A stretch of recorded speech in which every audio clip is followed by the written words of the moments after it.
Ok les gens, il est à peine 7 h, on est dimanche. Je sais même pas ce que je fais debout à cette heure là. Enfin, si. Ce qui va se passer aujourd'hui, c'est que je vais faire un petit trajet pour aller chercher des pièces pour la GT. C'est à 3h30 d'ici environ, je dirais pas où, hein, c'est dans le nord, enfin dans le nord, plus au-dessus de Lyon quoi, 3 heures au-dessus de Lyon. Donc on va laisser chauffer 5 minutes la voiture parce qu'il fait hyper froid. On va aller chercher un pote et on va prendre la route. Et je vous laisse me suivre.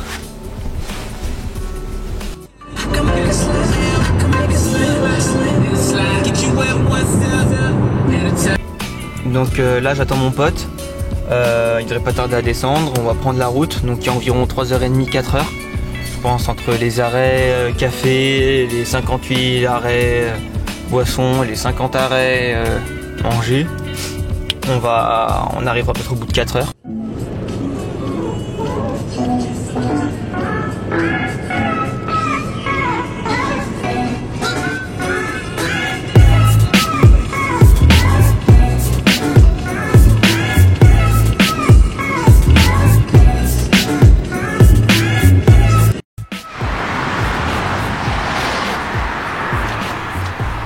Sur une pause caféine.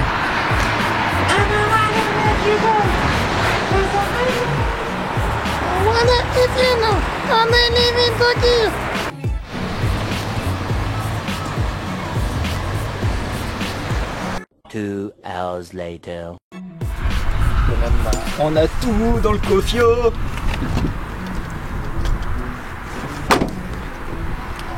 C'est reparti pour faire 4 heures dans l'autre sens. Ouais, en ouvrant la porte. Oh.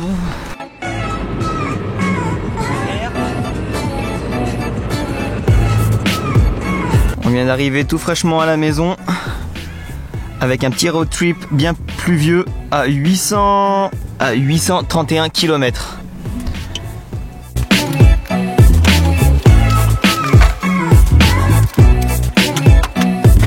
Voilà, j'ai déjà plus ou moins préparé tout ce qu'il fallait, donc j'ai enlevé tous les plastiques, les plastiques de seuil de porte, la banquette, et j'ai dégrafé les panneaux ici en tissu, et donc il manque plus qu'à monter la gestion, le compresseur et la cuve, ainsi que les durites et le faisceau, puis on sera pas mal. Alors, donc là j'ai juste posé le compresseur comme ça à l'arrache, juste le temps de câbler, après je ferai sûrement un plancher fixe pour fixer tout ça. Donc le faisceau il part d'ici, c'est toute la grosse gaine noire, donc je l'ai fait passer sous la banquette, dans une sorte de petit tunnel ou d'emplacement. Donc après avoir fait passer ici, je l'ai fait passer sous le plastique latéral, et donc après il arrive sous cette protection en plastique, donc il passe le long sous la moquette, on le sent un peu d'ici là, il passe tout le long, il remonte derrière le plastique qui est ici, et derrière la batterie, je sais pas si on le verra, hop. Voilà, avec le téléphone ce sera mieux, on voit qu'il y a une sorte de, je sais pas si on le voit, voilà ici, il y a un bouchon en plastique qui tient le faisceau de la voiture. Du coup il faudra que je perce dedans pour faire passer les 3 fils pour que ce soit plus propre. Là je l'ai juste passé comme ça le temps du montage, après ça sera la finition, mais pour l'instant je veux pas trop percer dans la voiture ni dans les trucs d'origine, et puis niveau humidité je pense pas qu'elle le prenne vu qu'elle dort au garage. Donc voici le câblage, donc ici on a un fusible 30 ampères directement relié à la batterie, la masse, et le plus après contact qui vient se prendre dans la boîte à fusibles au niveau des washers. Donc washers je pense ça doit être les gicleurs, donc c'est un plus après contact, c'est un plus qui se déclenche après après avoir mis le contact ou appuyé sur le bouton pour certaines voitures.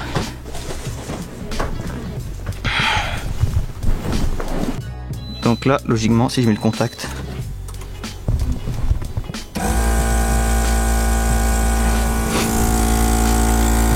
c'est déjà ça. Donc on se retrouve le lendemain parce que hier soir il faisait trop nuit et trop froid, je voyais plus rien. Donc le faisceau il est passé donc par là, il n'y a pas de problème. Une fois que le compresseur est câblé, et que le boîtier de management aussi. Il manque plus qu'à faire passer les durites à l'avant pour pouvoir remonter les plastiques de seuil de porte. Du coup, alors, comment ça se présente? Ça, c'est du tuyau 1/4 airlift. Donc c'est du 1/4, c'est pas du 3/8. Déjà parce que j'ai pas le choix, c'est de l'occasion. Et puis 1/4, ça m'ira très bien. J'ai eu confirmation que c'était beaucoup plus précis. Bon, c'est peut-être un peu plus lent à la descente, mais beaucoup plus précis. Il y a un autre tuyau qui lui est en 3/8, donc ça ressemble à ça. À mon avis, ça c'est pour câbler le compresseur pas en direct sur la cuve, en passant par la durite. Et là, on a une sorte de durite qui est toute qui est toute molle. C'est tout simplement pour câbler. Ah non, c'est même pas pour câbler. La durite, elle se branche ici et elle va dehors, donc sous la voiture. Ça, c'est l'assècheur, c'est ce qui évite d'avoir de l'humidité à la sortie de la cuve et à l'entrée du boîtier, tout simplement pour éviter que l'eau électronique rentre en contact. Ici, nous avons l'embout de purge, ce qu'ils appellent. Alors, soit c'est pour vider l'eau qui est dans la cuve. Oh, calme-toi. L'eau qui est dans la cuve, ou bien si le compresseur un jour lâche, j'ai juste à brancher ici une pompe à vélo ou une petite pompe électrique 12 volts et hop, ça se met en pression et puis je peux regonfler les boudins. Ici donc il y a encore le raccord pour le compresseur. Je vais mettre du téflon sur la partie filetée et puis après bah ça sera déjà pas mal avancé.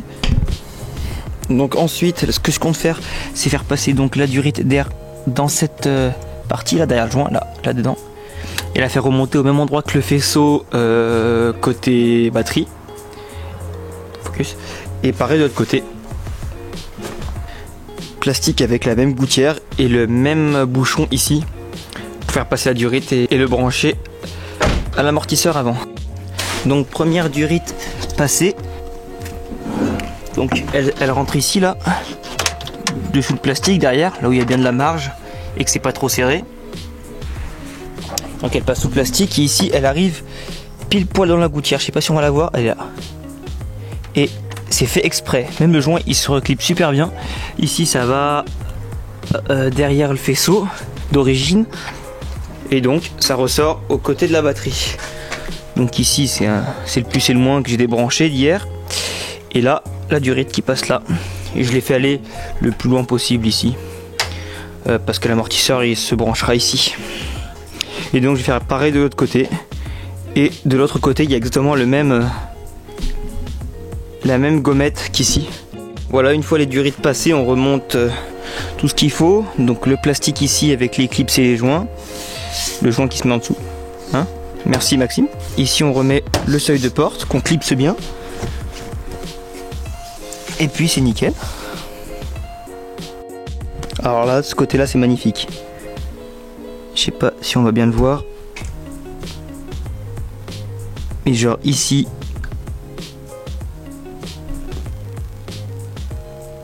On dirait que c'est un embout qui est fait exprès pour la durite d'air. Ceci est le bouchon d'origine, hein. Je précise qu'il manque juste à couper le petit bout en caoutchouc et la durite elle sortira par là et hop. Il viendra se caler dans le coin ici. Donc maintenant pour les durites arrière, ce que j'ai fait, c'est que je les ai fait passer par les évents. Les évents. On appelle des évents je crois. Qui vont directement dehors. Donc ici pour la droite et pareil pour la gauche. Et du coup en dessous, elle est juste là. Et après j'aurai juste à la brancher sur l'amortisseur qui ira. Je ferai attention à ce que ça ne touche pas le pot. Je le rise l'entrée au pare-choc, comme ça pas de souci. Ici, nous avons le fil du contrôleur, donc la petite télécommande qui part sous la coudoir centrale arrière, que j'ai fait passer là, et dans le petit trou qui est ici, je l'ai fait ressortir de l'autre côté, et hop, il ne manquera plus qu'à brancher la petite télécommande, et je la mettrai dans la coudoir. Donc voici l'installation provisoire. Du coup, ce que j'ai fait, c'est que j'ai percé dans le plastique, dans le polystyrène d'origine pour faire passer durite. Donc toutes les durites sont branchées sauf celle du compresseur, de la cuve, tout simplement parce que la cuve brancherait en dernier. Donc la cuve est reliée au boîtier de management. En haut à gauche on a la durite qui va jusqu'au compresseur, donc le compresseur qui permet de recharger la cuve. Et normalement toutes les durites sont branchées. On va faire un test avec avec le contrôleur ici, voir si la cuve se recharge bien et s'il n'y a pas trop de fuite.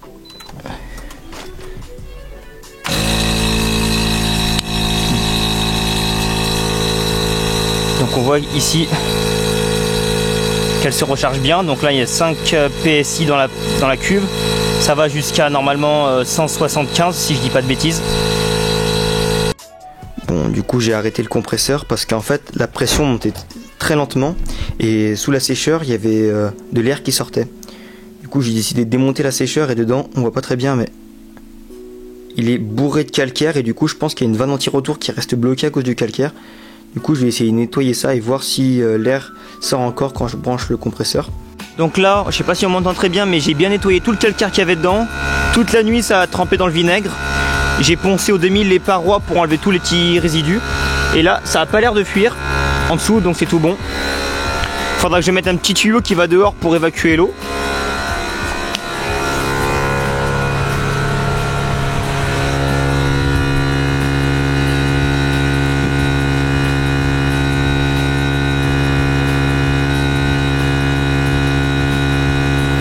Donc là, au niveau de la gestion, c'est tout bon. À l'intérieur, la banquette est remise, pas de problème, tout s'est bien remboîté, tous les fils passent bien, il n'y a rien qui gêne. Donc maintenant j'ai 4 durites qui arrivent aux 5 côtés de la voiture, à chaque angle. Du coup maintenant il y a juste à poser les amortisseurs ou les boudins. Donc à l'arrière c'est pas bien compliqué, il suffit d'enlever cet écrou qui tient le bas de l'amortisseur, la barre anti-roulis, la biellette, ainsi que la fixation du bras. Et après il y a juste 2 écrous en haut, ici 2, et l'amortisseur tombe.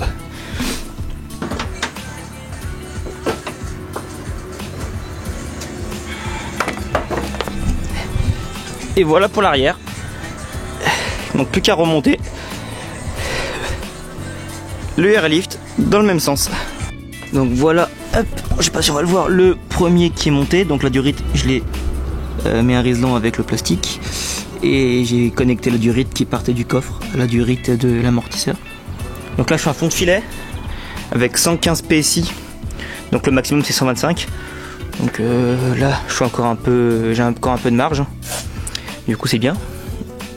Et puis maintenant on va commencer l'avant. Pour l'avant c'est un peu différent. Donc à l'avant on a 2 écrous. Je vais mettre la lumière. Donc on a celui-là, celui ici, et il y a la biellette qui est fournie par Airlift, celle-là qu'il faudra changer.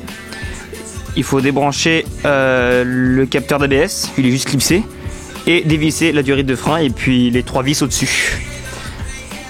Et puis normalement l'amortisseur tombe. Donc au final j'ai remonté la roue, donc c'est un peu débile mais bon, ça se remonte comme l'amortisseur d'origine. Et là la durite d'air je l'ai fait passer dans le cache où il y a la durite d'ABS qui passe et la durite de frein. Et j'ai mis donc la nouvelle biellette de barre anti-roulis à la bonne longueur. Puis après ça se règle comme un combiné. Ok les gens, donc on se retrouve aujourd'hui, on est 1 semaine et demie après le montage environ. Pendant cette semaine là, j'ai passé mes journées à régler les amortisseurs en hauteur. Parce que c'était vraiment trop bas, c'est à dire que la lame forçait contre le sol. Là il faut que je réajuste encore un peu. J'avais 2-3 fuites à l'arrière et une à l'avant que je viens de finir juste aujourd'hui. Donc aujourd'hui on est bien 1 semaine après la vidéo que vous avez vue juste avant. Donc voilà à quoi ressemble la voiture aujourd'hui. Donc j'ai caché les plaques à l'ancienne, hein. Flemme de faire le foutage, c'est trop long. Donc ça c'est ma hauteur, on va dire d'Odane, je me suis mes pieds. Donc ce qui reste assez correct hein, pour prendre des gros Dodane. Donc je vais vous montrer ce que j'ai fait pendant la semaine aussi. Donc j'ai dû faire un plancher pour fixer la cuve et le compresseur. Donc ça sera bien sûr recouvert d'un tissu noir classique, exactement pareil que les panneaux latéraux. Ici donc j'ai la gestion et le faisceau qui passe à côté du bac de roue. Donc j'ai fait cette petite trappe qui est beaucoup plus pratique pour prendre les outils, la plaque US, tout ce qui est caché dans le coffre quoi. Hop. Donc maintenant je vais vous montrer le plus intéressant. Donc malheureusement là je vais essayer de vous le faire mais je suis pas sûr du sol. Donc c'est de me mettre à 0,0 partout. À l'avant si je me mets à 0 j'ai peur que ça m'abîme la lame. Donc voilà, ça va être ma hauteur de roulage, elle est là.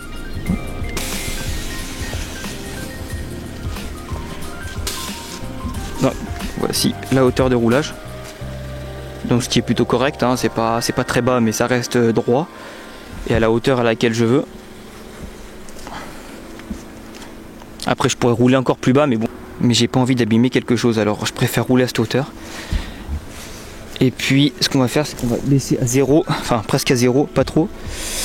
Donc ça c'est mon 0, je vais l'arrêter avant que ça m'abîme les ailes. Ah quoique. Hop. Donc là j'ai entendu que la ligne avait tapé avant. Donc c'est bon, le sol est un peu en descente, du coup la lame est un peu relevée. Mais j'ai entendu la ligne toucher. Donc là la lame c'est correct. Hein. Là, mais en vrai sur un sol plat ça touche le sol et ça me plie vite fait le pare-choc. Donc à l'arrière j'ai relevé même 2 cm. On est déjà bien comme ça.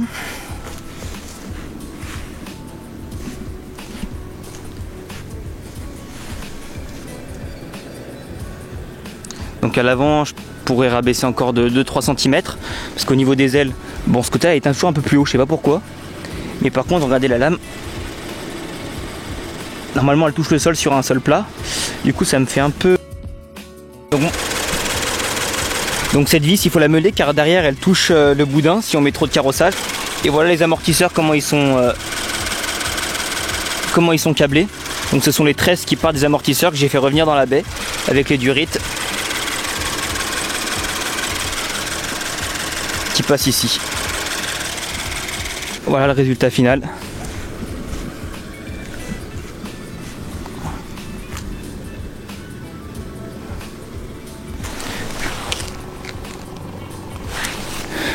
Donc le prochain changement ça sera sûrement des cales à l'arrière, des cales de 15 mm pour arriver à fleur de l'aile, parce que là ça rentre vachement, j'ai pas de camber kit, hein, c'est d'origine.